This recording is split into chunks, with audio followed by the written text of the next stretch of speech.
Shalom, le peuple de Dieu, je vous salue dans le nom de Jésus. Soyez bénis abondamment, infiniment. Nous y sommes pour lire la Bible ensemble. Alors, sans tarder, je vais prier et nous allons passer à notre deux pages de 2 Rois 24-25. Nous allons finir le livre de 2 Rois aujourd'hui. Sans tarder, je vais prier. Merci Père, merci mon roi, papa chéri, de nous permettre ce moment de lire tes Écritures afin, bien sûr, de comprendre ta parole et d'avoir cette connaissance, comment marcher avec toi Père, avec ceux-là qui ont marché avec toi, nos ancêtres, ceux-là qui ont obéi et ceux-là qui n'ont pas obéi. Père, mets-nous à cœur de choisir le chemin que tu veux que nous choisissons, afin que nous ne faisons pas des erreurs de nos ancêtres qui ont marché avec toi. Merci Père, merci mon roi, dans le nom puissant de Jésus. Ainsi j'ai prié Père mon roi. Amen, amen et amen. Amen le peuple de Dieu. Alléluia. Comme je disais, la fois passée, nous avons lu la page de 2 Rois 22 et 23. Aujourd'hui, nous allons finir le livre de 2 Rois. Donc, nous allons prendre le livre, la page 24 et 25. Amen. Sans tarder, commençons. Bénissons la parole de Dieu. De son temps, Nebuchadnezzar, roi de Babylone, se mit en campagne. Joachim lui fut assujetti pendant 3 ans, mais il se révolta de nouveau contre lui. Alors, Éternel, envoyèrent contre Joachim des troupes de Chaldéens, des troupes de Syriens, des troupes de Moabites et des troupes d'Ammonites. Il les envoya contre Juda pour les détruire selon la parole que l'Éternel avait prononcée par ses serviteurs, les prophètes. Verset 3. Cela arriva uniquement sur l'ordre de l'Éternel qui voulait ôter Juda de devant sa face à cause de tous les péchés commis par Manassé. Verset 4.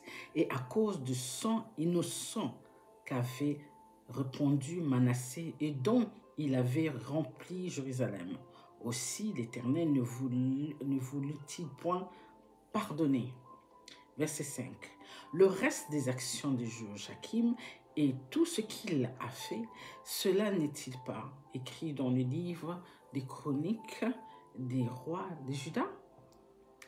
Verset 6. Joachim se coucha avec ses pères et Joachim, son fils, régna à sa place.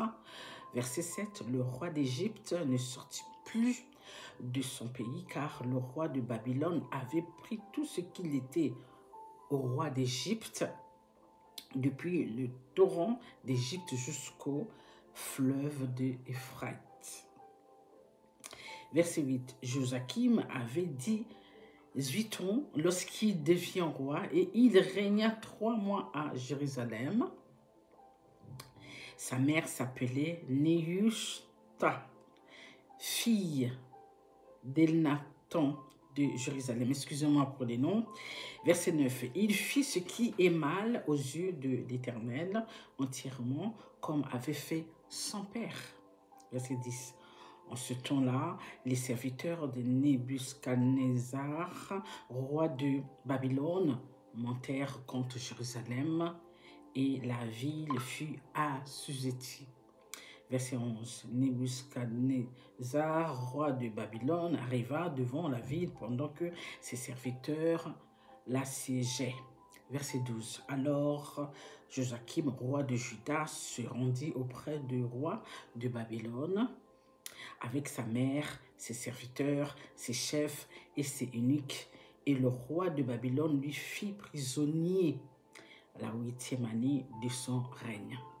Verset 13, il tira de là tous les trésors de la maison de l'Éternel et les trésors de la maison du roi, et il brisa tous les ustensiles d'or que Salomon, roi d'Israël, avait fait dans le temple de l'Éternel, comme l'Éternel l'avait prononcé. Verset 14. Il emmena en captivité tout Israël, tous les chefs et tous les hommes vaillants, au nombre de 10 000 exilés, avec tous les charpentiers et les serruriers. Il ne resta que les peuples pauvres du pays. Verset 13. Il transporta Joachim à Babylone et il emmena captif de Jérusalem à Babylone la mère du roi, les femmes du roi et ses eunuques et les grands du pays. Verset 16. Tous les guerriers au nombre de 7000 et les charpentiers, les serruriers au nombre de 1000. Tout homme vaillant et propre à la guerre, le roi de Babylone les a menés captifs à Babylone. Verset 17. Et le roi de Babylone établit roi à la place de Joachim Mathania, son oncle, dont il changeait le nom en celui de Sédécias. Verset 18. Sédécias avait 21 ans lorsqu'il devient roi et il régna 11 ans à Jérusalem. Sa mère s'appela Amultal, fille de Jérémie de Libna. Verset 19. Il fit ce qui est mal aux yeux de l'Éternel, entièrement comme avait fait Joachim. Notre dernier verset de notre 2 Rois 24, verset 20. Et cela arriva à cause de la colère de l'Éternel contre Jérusalem et contre Juda, qu'il voulait rejeter de devant sa face. Et Sédécias se révolta contre le roi de Babylone. Nous prenons notre deuxième page de 2 Rois 25, notre dernière page du livre de Rois. Verset 1. La 9e année du règne de Sédécias, le 10e jour du 10e mois, Nebuchadnezzar, roi de Babylone, vint avec toute son armée contre Jérusalem. Il campa devant elle et éleva des retranchements tout autour. Verset 2. La ville fut assiégée jusqu'à la 11e année du roi Sédécias. Verset 3, le 9e jour du mois, la famine était forte dans la ville et il n'y avait pas de pain pour le peuple du pays. Verset 4, alors la brèche fut faite à la ville et tous les gens de guerre s'enfuirent de nuit par le chemin de la porte entre les deux murs près du jardin du roi. Pendant que les Chaldéens environnaient la ville, les fuyards prirent le chemin de la plaine. Verset 5. Mais l'armée des Chaldéens poursuivit le roi, l'atteignit dans les plaines de Jéricho. Et toute son armée se dispersait loin de lui. Verset 6. Ils saisirent le roi et le firent monter vers le roi de Babylone, à Ribla. Et l'on prononça contre lui une sentence. Verset 7. Les fils de Sédécias furent égorgés en sa présence, puis on creva les yeux à Sédécias. On le lia avec des chaînes d'airain et on le mena à Babylone. Verset 8. Le 7e jour du 5e mois, c'était la 19e année du règne de Nebuchadnezzar, roi de Babylone. Nebuzaradan, chef des gardes, serviteur du roi de Babylone, entra dans Jérusalem. Verset 9. Et brûla la maison de l'Éternel, la maison du roi et toutes les maisons de Jérusalem. Il livra au feu toutes les maisons de quelques importants quelques importances, pardon. Verset 10. Toute l'année des Chaldéens, toute l'armée, pardon, des Chaldéens qui était avec le chef des gardes démolit les murailles formant l'enceinte de Jérusalem. Verset 11. Nebuzaradan, chef des gardes, amena captive ceux du peuple qui étaient demeurés dans la ville, ceux qui étaient rendus au roi de Babylone, et les restes de la multitude. Verset 12. Cependant, le chef des gardes laissa comme vignerons et comme laboureurs quelques-uns des plus pauvres du pays. Verset 13. Les Chaldéens brisèrent les colonnes d'Aran qui étaient dans la maison de l'Éternel, les bases, les mers d'Aran qui étaient dans la maison de l'Éternel, et ils en emportèrent l'Aran à Babylone. Verset 14. Ils prirent les cendriers, les pelles, les couteaux, les tasses et tous les ustensiles d'Aran avec lesquels on faisait le service. Verset 15. Le chef des gardes prit encore les brasiers et les coupes, ce qui était d'or et ce qui était d'argent. Verset 16. Les deux colonnes, la mer et les bases que Salomon avait faites pour la maison de l'Éternel.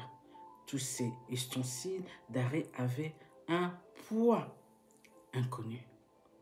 Verset 17. La hauteur d'une colonne était de 18 coudées et il y avait au-dessus un chapiteau d'Aran dont la hauteur était de 3 coudées.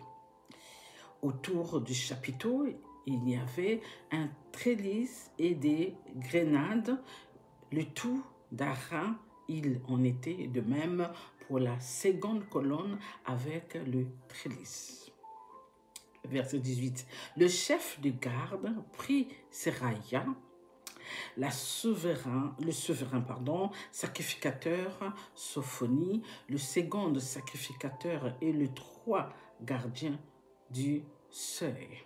Verset 19.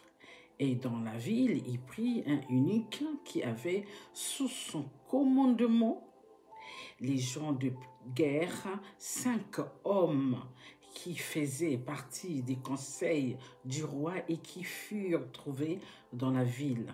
Le secrétaire du chef de l'armée qui était chargé d'enrôler le peuple du pays et 60 hommes du peuple du pays qui se trouvèrent dans la ville. Verset 20. Nebuzaradan, chef des gardes, les prit et les conduisit vers le roi de Babylone à Ribla.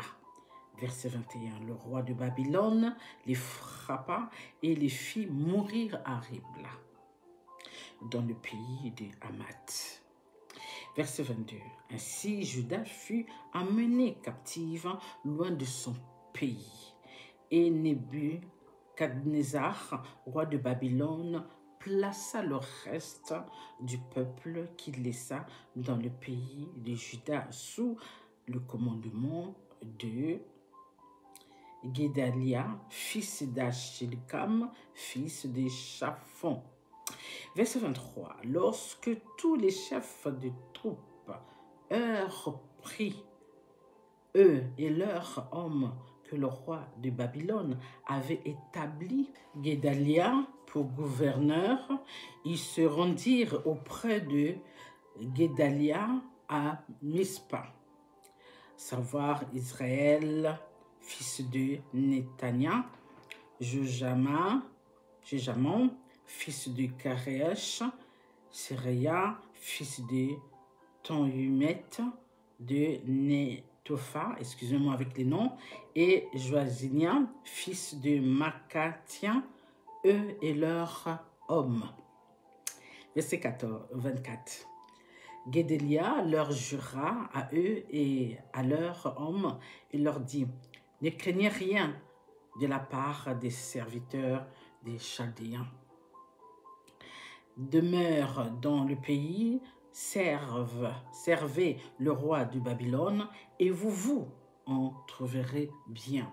Verset 25. Mais au 7e mois, Ismaël, fils de Nathania, fils d'Ishama, de la race royale, vit accompagné de 10 hommes et ils frappèrent mortellement Guétalia ainsi que les Juifs et les Chaldéens qui étaient avec lui à Mispa. Verset 26. Alors, tout le peuple, depuis le plus petit jusqu'au plus grand, et les chefs des troupes se levèrent et s'en allèrent en Égypte parce qu'ils avaient peur des Chaldéens. Verset 27. La 37e année de la captivité de Joachim, roi de Juda, le 27e jour du 12e mois, Évil-Mérodach, roi de Babylone, dans la première année de son règne, releva la tête de Joachim, roi de Juda, et le tira de prison. Notre verset 28, il lui parla avec bonté et il mit son trône au-dessus du trône du roi qui était avec lui à Babylone.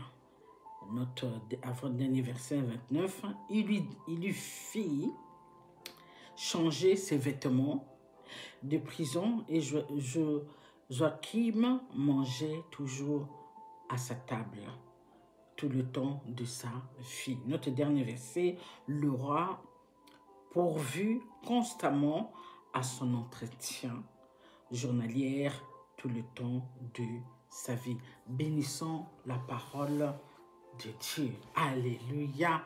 Amen. Alors, encore une fois, on comprend, en fait, on est là pour comprendre la marche que nos ancêtres ont marché avec le Père, pour voir poser le pour et le contre, leur comportement, comme le Père nous a laissé ce testament de la Bible, afin de voir comment il est, comment aussi les autres étaient avec lui. Et ceux-là qui ont obéi et ceux-là qui n'ont pas obéi. C'est pourquoi nous venons tout le temps pour dire ce que nous comprenons dans la Bible. C'est pourquoi le fait que le Père dit lire la Bible ensemble, c'est pour nous permettre de comprendre nos aïeux, comment ils ont marché avec le Père. Pourquoi il y a eu ça et pourquoi il n'y a pas eu ça. Et par rapport à nous, ça nous avance dans la connaissance de la parole de Dieu. Alors nous comprenons bien que la plupart qui ont marché avec Dieu, la plupart n'ont pas obéi. On voit aussi que beaucoup aussi ont obéi. Et lorsque tu obéis, sois-en sûr que le Père veille sur toi et tu ne manqueras de rien. Ça, c'est clair. C'est ça que nous comprenons ici dans la Bible.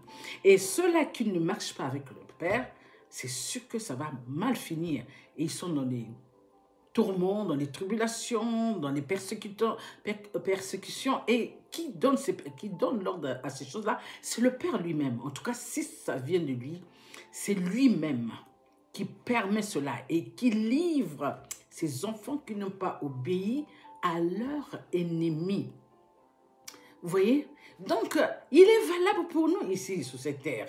C'est valable pour nous. Parce que si nous aussi, si nous marchons mal comme nos aïeux, on marche avec le Père, c'est ce que nous aurons aussi les mêmes soucis, les mêmes problèmes que le Père va accorder.